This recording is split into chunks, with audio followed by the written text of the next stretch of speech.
Hello, everybody, and welcome to the show. This episode is brought to you by The Wellness Paradigm, a holistic health coaching company shifting the way that women understand and heal their bodies. Through bioenergetic testing, functional lab testing, and functional nutrition, we uncover what traditional approaches often overlook, so you can stop guessing, start healing, and finally feel like yourself again. No more one size fits all approaches, just real answers, deep rooted healing, and the clarity and confidence you deserve to feel incredible. It's time to shift the paradigm of women's health. Now, on to the show. Hello, hello, hello. Today we have a special guest, Nicole. I'm so excited to chat. We are so aligned with many of our visions of women's health and care, but she brings a really unique specialty. She is an orthopedic physical therapist, and she really takes a truly holistic approach to healing, which is so nice to see in this space. But she combines mobility work, breath work, core and pelvic floor therapy, functional movement training and so many other modalities into her personalized care plans. And her mission is really to help women not only recover from injury or processes like, you know, after having a child, perimenopause, post-hysterectomy, but she really helps them reconnect with their body, build strength again, and move through life with more confidence and ease. So, Nicole, welcome. Thank you. Happy to be here. Yes. I kind of want to open the floor to you saying a little on why you got into this practice and also kind of highlighting the differences in your physical therapy care and how that kind of weaved into what you do right now. Sure. So I have been a physical therapist for 15 years.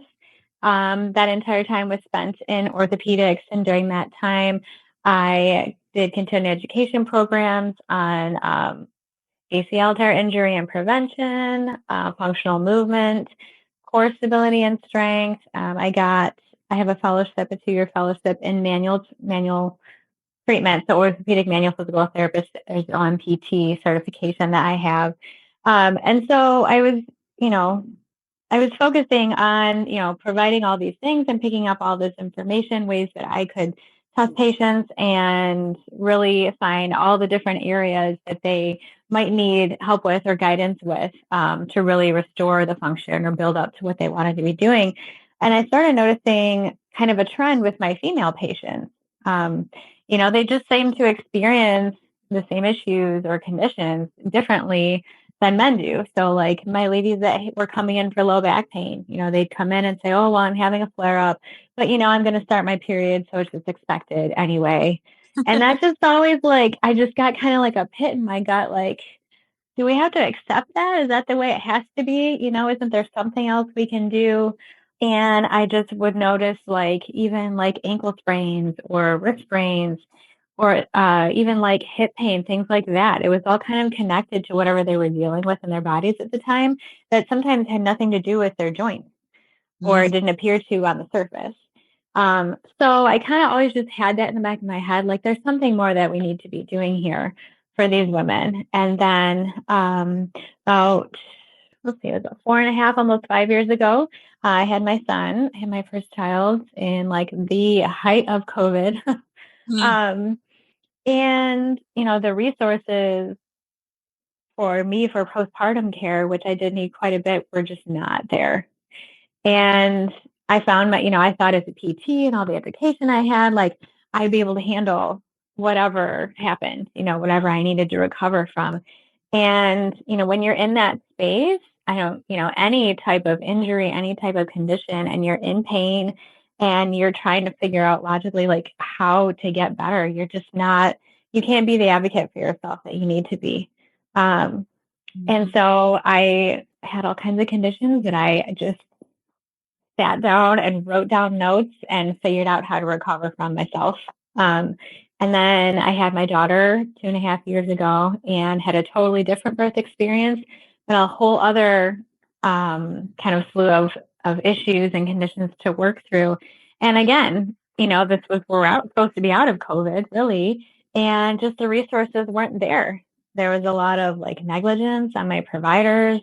Um, and I just kind of felt like, okay, this is a second sign to me, or maybe the third, that something needs to change and maybe it needs to be me to do it. Maybe it needs to be me that has been in these dark places to make sure that no woman that, I would have the possibility to help other fields that way again.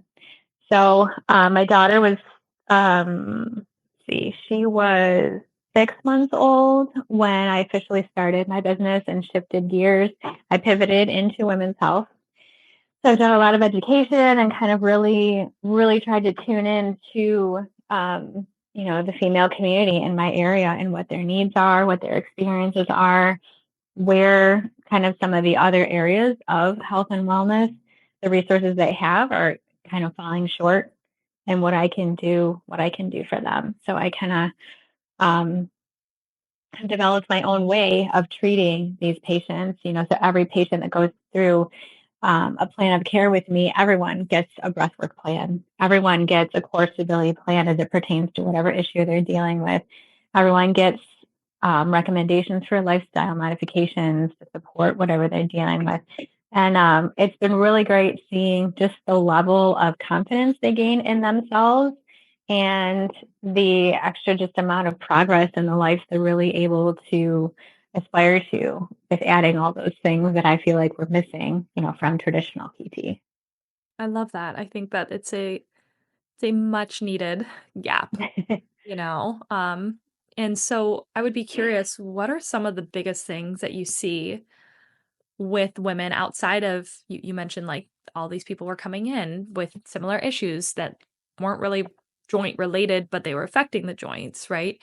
Um, Mhm. I talk about this on the podcast a lot on like how, joint pain and different pain is manifesting as one thing, but it's really the root isn't necessarily, what you think it is. What would you say are the biggest things that people come in with that you have kind of tied into similarities? One of them is like hypothyroidism or endocrine disorders. Oh, You know, yes. you get like adrenal issues along with it. You get, just inflammation in some of your joints your joint might be totally healthy, but something else in your system is causing there to be inflammation there and pain. And I would say with hormonal changes too, as we go along in our lifespan, like through perimenopause, even just a decrease in estrogen changes the amount of joint fluid that you have in your joint space and how much compression is on those bones. So there's really the like reproductive system changes, not necessarily like dysfunctions, but changes. Endocrine for sure. And then, some of the other autoimmune issues, they could have pain from like a rheumatoid arthritis type disorder or something like that, where it's like, it's not just, I don't need to just relieve your knee pain. I need to figure out why your body's functioning how it is and also give you like practical tips and recommend other resources to where you can help, you can kind of get your whole body working together as it needs to. Yeah, I think everybody, but particularly women need to hear this because, you know, I know as somebody who went through physical therapy 3 times a week for like a decade and didn't get better, I didn't understand. Oh, yes. It Oh was no. Oh it was no. so bad, right? And that was multiple providers too. I mean, I went to, I think, 6 different chiropractors, 7 different physical therapists, but I didn't realize the root of all of my issues were, inflammation and what I was eating and toxicity and emotions and all of these things that were a lot deeper. And it wasn't that there wasn't physical issues. It was that I kept trying to treat just the physical without all the other things. And I didn't realize why I wasn't getting better. And so I love, oftentimes we think, I just want to go to a doctor first, right? That's the first line of attack. Understand that, right? And Mhm. oftentimes there's a just huge gap because it's like we just are talking about the physical and then you start making it almost a diagnosis, like you start identifying with your diagnosis and that Yeah. becomes like your whole identity, right? And it's really hard to get out of that. And so I love people like you that are like, hey, listen, it can be this, and there are all these other things that can help move and shift your body in a much quicker way to feel better, right? And I Mhm. love, even you mentioning things like hashis or different, like that's a very real thing you know? And oftentimes it all stems from our body is on overdrive and tired and our adrenals are shot and, I'm sure Yeah. you see that a lot. Um, Mhm. how would you move through if somebody is coming in with, I don't know what you would see maybe the most, but, how would your approach look if somebody was coming in to see you? Yeah, I mean, I would take what their actual complaint is, whatever physical symptoms they're experiencing. And then a lot of my questions initially have to do with what's going on in their life right now. Have they had anything traumatic physically or emotionally in the past 10, maybe even 15 years? Mhm. What type of other medical conditions do they have going on at the time? And then have they had any big events? Have they had a pregnancy or a postpartum or a car accident or, something traumatic happening in their family? What have they had going on that could be contributing to their pain and how their body's functioning? Because say it's even like an ankle sprain, we'll throw that out there as an example. Their breath work could be totally off because they had a family emergency or some sort of like illness in the family. But like even like a stressful job, like some of these things can really just change so much of how our bodies are functioning. And if they're feeling just like on overload all the time and their body's just stuck in this stress response, maybe they're not exercising, or maybe they're pushing through pain because they think that that's what they need to do, or they're ignoring it because they think they don't have time for themselves. So it really is a holistic approach because I truly believe more so in women than men, which I think is part of what I was picking up on like 10, 15 years ago. Our emotional state reflects so much into our physical state. So, um, so we're getting a history of all those things. Um, and then I'm looking at the mobility of not just the joint or the area, but all the surrounding areas that play into it. Mhm. I'm looking at not only strength of one muscle at a time, but how different muscles grouped together perform a certain function or movement. And then definitely looking at what their breath pattern looks like, how they're able to stabilize their core with some basic moves, and I think lastly, like what their goals are. So not even just what they want to be doing in their daily life right now, but like in their ideal dream life, like what would they be doing with their body? Mhm. Um, because I feel like that's really important to giving a person the confidence that they can do these things and they can recover and move on, is to give them like something, to remind them of something that they really want to be doing and give them the steps and the guidance to get there, so that it's not just like, oh, well, my back hurt for a little while and she made me better and I could, I guess I can like work without pain. It's like, no, I can go bike riding with my son or my grandsons, like it's definitely showing them there's more to life than just being defined by whatever their condition Mm, yes. I love that you mentioned that. That's so true. is. I think our bodies are meant to heal. They really are. And especially if Mhm. maybe people are coming to you and this has been happening for a really long time, or maybe they've seen other people before, it's like, yes, you can fix the physical, but you have to make them believe that they can heal too and that their life can improve and this isn't just a blip in time. It's not forever. Yeah. Right? And the more people can believe that, like not just on a conscious level, but like on a whole soul level, I'm sure you see Mhm. them heal a lot quicker. Yeah. Yeah, and you can just see, when they come in every time and they're so excited to tell me, "Oh, I could do this yesterday and it wasn't painful. Or I could do this yesterday and it wasn't as hard as it used to be." And we can connect the steps between that and like their ultimate goals. Just like the level of joy and satisfaction in life, like that's the ultimate goal for me, for Mm, them. And that's probably the best part of my job. mm. I love that. I remember wanting to be a physical therapist and wanting that so You much did? that yeah, I almost became a sports med doctor, then I was like, "No, I'll do physical therapy," and then I want to be on more of the proactive instead of the reactive side of things, and that's, how Yeah. it got into mine. But I remember working in a clinic being like, "That is such a great feeling when somebody walks out and they're like, 'I'm better,'" but I didn't wanna deal with all the other fun things that come with it. But that is the most satisfying feeling because they remember you too forever. It's like you're the one that really helped them get back to life as they know it, or better. Um, Mhm. so I think a question I have is you are a cash paying clinic, right? And Mhm. I think for some people, like I would think initially, oh, that might be a turnoff. You've talked about how this is actually turned on for a lot of people. They really are attracted to what you do. And I'd love to talk a little bit about the differences between these things. So Mhm. go for it. Sure. So a perfect example, when I started my first job as PT, so we're like 2010. Um, I just remember like just looking at what people's insurance payment plans and all of their policies is the word I'm looking for. Um, were how they were structured back then. I mean, maybe the highest deductible was like $1,500. Mm. Maybe like 25% of them had co-pays. And if they did, it was like $10, $20. And so if you fast forward to now, it's like we're looking at, $7,500 for one person, 14,000 for a family. Like some of it is just like you're still paying probably more per month, but then also like just the amount of money you have to spend on healthcare before insurance kicks in is like astronomical compared to, the amount is so much more than then. And then you also have a copay, and now they've come up with a co-insurance, which sometimes people have both.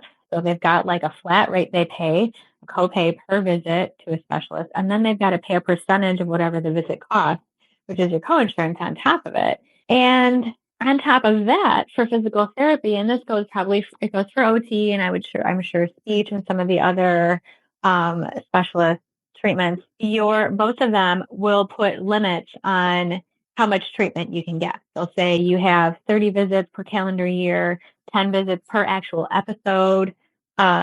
They will actually make like this. I had to do this so much. I'm like realizing how nice it's been over the past 2 years.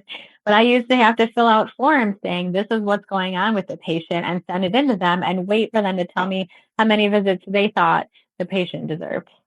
Yeah. And I was going home with chest pain every single night. This was 2 years ago about this time. I was going home with chest pains, feeling like there was so much more I wanted to do with these people. The actual things I was being told I needed to do to make money for this company weren't exactly the things that they needed. And on top of that, like the number of visits, the amount of time I had with them was being cut short. Like I think at one point I was given 6 visits for an ACL reconstruction surgery in like a 14-year-old boy. Yeah. What? Like after 6 visits, can you go back to playing sports? Like no one can. Oh, are they? And they're Yeah, injured. that so it got to the point where I just felt like I was my hands were tied. Like my ability to perform the level of care that I felt these patients deserve was just being cut back, was just being restricted so much. And so at about 6 weeks postpartum after having my daughter, I looked at my husband and was like, I can't do it anymore. Wow. And he was like, well, what do you want to do? And I had a few patients that had been cash pay at that point. And I couldn't even tell you, it's kind of a blur where the idea formed, but it was a combination of feeling so restricted with insurance and that, and then also noticing just how much more specific and in-depth and individualized care women needed, that it kind of all came together to be Grace in Motion. Um, so right now, my goals are the patient's goals. My goals are not, you have this many visits, let's see what you can squeeze into 6 visits. Mm-hmm. My goals are not like 85% of normal function, which is what insurance wants to say that you're done and you could do home exercises from here on out. What are some of the other like markers that they would use? You didn't have to be able to go back to work and provide for yourself or your family. That was not like a benchmark they would use to say, okay, this person can't work. They deserve more physical therapy. We'll pay for that. Like work became not a thing. We stopped using terms like quality of life because that didn't mean anything anymore either. And Wow. so, yeah. And so I think like my style of therapy has adapted over the past 2 years to where I'm structuring it to things that I know as a therapist that they need. And it really gives so much more room for the patient individually and what they need. I love that. Yeah. Because ultimately I feel like we've turned a little bit away from patient care and more about insurance care, and those are not the Yeah. same thing as much as I would love it to say it is, it's not. Um, Mm-hmm. So I think it's wonderful. And I'm sure people, again, see better results from that perspective and all the things you're able to pour into them, and what you're able to talk about. I know, um, I'm never going to physical therapist where they're talking about cycle syncing and my hormones and my emotions. You know what I mean? That's just not heard of, right? Hmm. Or if you do the thing, it's just maybe a little bit strange, but it's like, wow, like how amazing you can just the amount of healing that you can these women. It's awesome. Thank you. Yeah. It's really been probably like the biggest highlight of my career, I would say. Yeah. I love that. Was there anything in you mentioned very briefly on your health journey, but is there Yeah. anything on your health journey that really made you want to dive even deeper into this? Because I'm sure a lot of what comes up on this is because you probably went through your own little fun adventure. Yeah. So, man, like if I go back, like all of our postpartum journeys in the beginning are a little fuzzy because there's just Mhm. so much going on. After having my son, I had all these conditions that I realized I have, like now I realize that I had them. Yeah. But my provider at the time, like either said nothing or even just kind of like glossed over it even when I would complain about things. So I had a pretty significant tear. I had prolapse. I can remember standing up and just feeling like, oh my God, like this is not okay. Um, I had rib pain. I had a bruised pelvis on the left side. Um, I could not, like, I couldn't really engage like my pelvic floor muscles very well. Like any little thing would throw me off. And um, I just felt broken in so many places. And at the time, I didn't really know how intricately like all those things are connected in like physically how they are within your body, how they're structured within your body, but then all how our functions are connected. Mhm. And yeah, and even like I have like the documentation, the doctor's documentation from the birth, and it is wildly different than what happened. Um, and I went in to see her, like my 2 or 3 week checkup. Um, and she maybe looked at me for 5 seconds, was like, "Yep, you're good. You're good." And I was like, "Well, what about this? What about this? What about this?" And she's like, "Oh, it'll get better." And like was talking to me, almost like trying to diffuse what I was saying as she's walking out the door. Hmm. And at this point, this again was like mid-August 2020. My Mhm. husband, who was working from home at the time, was like driving around the parking lot with my son in his car seat, and I'm coming to her because I've been in so much pain and I've just like been just not even really be able to put together what I even need. And here she is totally dismissing me. Um, Another part of that too is that my son had his shoulder was stuck, and so it was his left shoulder. So he ended up with plagiocephaly and almost like torticollis. He was turned to the left. He didn't want to turn to the right. His left arm was weak when he went to crawl. And that happened during birth. I have a doula that like verified it, and she said nothing to me. Yeah. So here I was trying to help him too. And thank God I mean, I knew and I could focus enough to help him, like I knew all of like my pediatric PT skills from PT school and I could help him. But it just altogether just felt like such like just a total dismissal of what happened and just abandonment really. And that was really hard. I actually went through birth trauma counseling to prepare myself to have my daughter because it was so traumatic, like physically and emotionally. Like I, I knew I wanted a second one. I knew I wanted a daughter. I was hoping for a daughter, and I had no idea how I was going to get her here. And every time I thought about it, I would just get all of this, like post-traumatic stress, you know.